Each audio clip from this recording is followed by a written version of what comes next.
Speaking of midwifery, I'm going to just tell you that if you've not been reading your Margaret Mouth, I don't know what you have been reading, because that is a major textbook that actually helped me to pass, and that was what I read for my paper 1 and 2.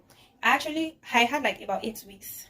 Yes, I had about 8 weeks to my midwifery exam after my second semester exams. So what I did was like the first 2 weeks, I went through the Margaret Mouth jotting, because I do like jottings.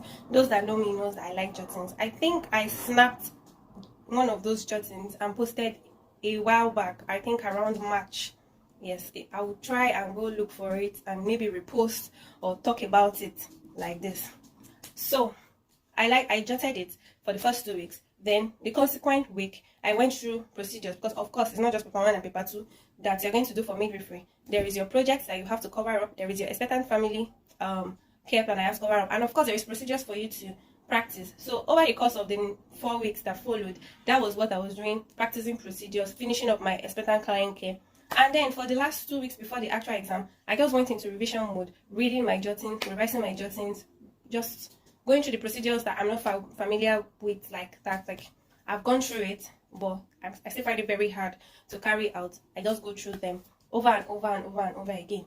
So what I did the week before the exam was just to be going over areas that I find very difficult, or maybe when they ask question on it, I forgot about it, and I'm like, but I read about these things. So yes, this week that is what you're supposed to be doing.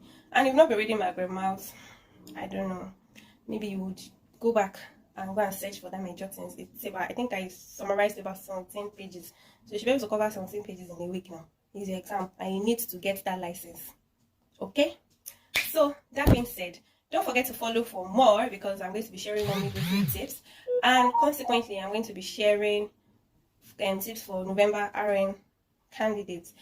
But I'll fully focus on that after I finish the scratch midwifery tip course that I am doing.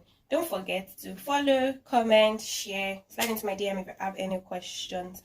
I do not gatekeep. Keep that in mind. Bye for now.